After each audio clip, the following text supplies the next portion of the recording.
MS word డాక్యుమెంట్లో ఉండే పారాగ్రాఫ్స్ని ఏ విధంగా format చేయొచ్చో ఇప్పుడు చూస్తాం.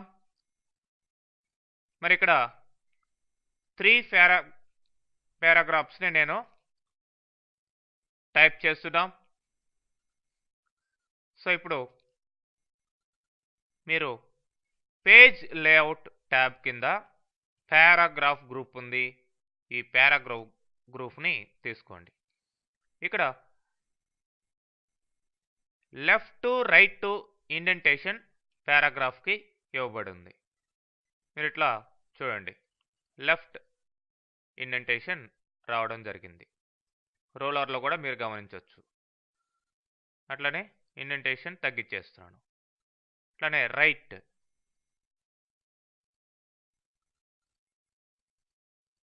ఓకే. అదేవిధంగా spacing before paragraph and after paragraph. Paragraph ముందర, ఫర్ ఎగ్జాంపుల్ ఈ పారాగ్రాఫ్కి ఇక్కడ కర్సర్ పెట్టినాను. మరి ఇప్పుడు పాయింట్స్ చూడండి పెరుగుతూ ఉన్నాయి.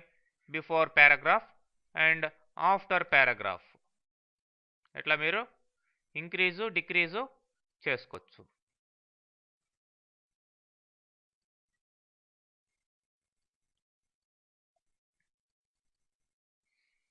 ఓకే, నెక్స్ట్ హోమ్ ట్యాబ్లోకి వెళ్ళి ఇక్కడ పారాగ్రాఫ్ గ్రూప్ ఉంది. ఈ పారాగ్రాఫ్ గ్రూప్లో రకరకాల ఆప్షన్స్ ఇవ్వడం జరిగింది. చూడండి, ఫస్ట్ బుల్లెట్స్. ఒక్కొక్క పారాగ్రాఫ్ కూడా ఏదైనా బుల్లెట్స్ వస్తాయి. ఇంకా బుల్లెట్ చేంజింగ్ మీరు చేసుకోవాలనుకుంటే స్టైల్, ఈ విధమైన స్టైల్స్ మీరు ఏది కావాలంటే అది సెలెక్ట్ చేసుకోవచ్చు. ఓకే, నన్ అంటే ఏ బుల్లెట్ రాదు. అదేవిధంగా నంబరింగ్, బుల్లెట్స్ బదులు నంబరింగ్ పెట్టుకోవచ్చు. 1 లేదంటే ఇట్లా రకరకాల స్టైల్స్ ఇవ్వడం జరిగింది. రోమన్ ఫామ్స్, ఆల్ఫాబెట్స్, ఇట్లా వాటిని బట్టి మీరు ఇచ్చుకునే అవకాశం ఉంటుంది. నన్ తీసేసాను. ఈ విధమైన మల్టీ లెవెల్ లిస్ట్ కూడా మీరు ఇచ్చుకోవచ్చు. ఒకదాని కింద ఒకటి హైరార్షియల్ మేనర్లో కూడా ఇన్ఫర్మేషన్ డిస్ప్లే అయ్యేదానికి అవకాశం ఉంటుంది. నెక్స్ట్ డిక్రీజ్ ఇండెంట్, అట్లనే ఇంక్రీజ్. ఓకే, ఇండెంట్ని ఇంక్రీజింగ్ డిక్రీజింగ్ చేసుకోవచ్చు. Next alignment. ఈ యొక్క పారాగ్రాఫ్ యొక్క అలైన్మెంట్ లెఫ్ట్ అలైన్మెంటా? బై డిఫాల్ట్ లెఫ్ట్లో ఉంది.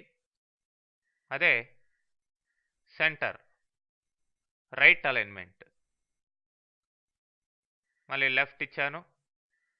ఇప్పుడు జస్టిఫై అంటే ఈ యొక్క లైన్స్ మధ్యలో తేడా లేకుండా ఈక్వల్గా వస్తుంది అనమాట. మధ్యలో గ్యాప్స్ని కొద్దిగా ప్లేస్ చేసుకొని అడ్జస్ట్ చేసుకొని జస్టిఫై మోడ్లోకి వస్తుంది. మరి ఇక్కడ పారాగ్రాఫ్లో ఉన్న లైన్స్కి మధ్యలో స్పేస్ ఎంత ఉండాలి? సపోజ్ 2 పాయింట్స్ ఇక్కడ ఇచ్చాను. పారాగ్రాఫ్ మధ్యలో లైన్ స్పేసింగ్ ఇలా రావడం జరిగింది. మరి పారాగ్రాఫ్కి షేడింగ్ కూడా ఇవ్వచ్చు. ఎలాంటి షేడింగ్ కావాల్సి ఉంటే అలాంటి షేడింగ్ ఇవ్వచ్చు పారాగ్రాఫ్కి. నెక్స్ట్ ఈ పారాగ్రాఫ్స్కి బార్డర్స్ కూడా పెట్టచ్చు. ఫర్ ఎగ్జాంపుల్ ఈ పారాగ్రాఫ్లో ఉన్నాం, ఇక్కడ బార్డర్ రకరకాల బార్డర్స్ ఉన్నాయి. అవుట్ సైడ్ బార్డర్ అంటాను, చుట్టూ బార్డర్ రావడం జరిగింది. అదే కింద పారాగ్రాఫ్లో క్లిక్ చేశాను, దీనికి ఓన్లీ టాప్ బార్డర్ ఇచ్చాను. అట్లా బార్డర్స్ మీరు పారాగ్రాఫ్స్కి ప్లేస్ చేసుకోవచ్చు. నెక్స్ట్ ఈ పారాగ్రాఫ్స్ని ఆల్ఫాబెటికల్ ఆర్డర్లో మీరు సార్ట్ చేసుకునే అవకాశం ఉంది.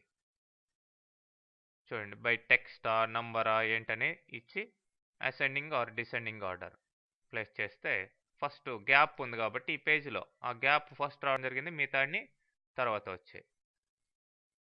ఓకే, అండూ చేస్తున్నాం. Next show or hide paragraphs and other marks. దీన్ని క్లిక్ చేస్తే పారాగ్రాఫ్ ఎక్కడైతే ఎండ్ అయిందో అక్కడ ఈ పారాగ్రాఫ్ మార్క్స్ వస్తాయి. మిగతా హైడ్ అయి ఉన్న ఏరియాస్ వేరే అంటే స్పేసెస్ అన్నీ కూడా డాట్స్ తోటి కనబడుతున్నాయి చూడండి. ఓకే, మళ్ళీ ఇది తీసేస్తామంటే నార్మల్గా కనిపిస్తుంది. ఈ పారాగ్రాఫ్స్ కూడా ఈ స్టైల్స్ అప్లై చేయొచ్చు మనం.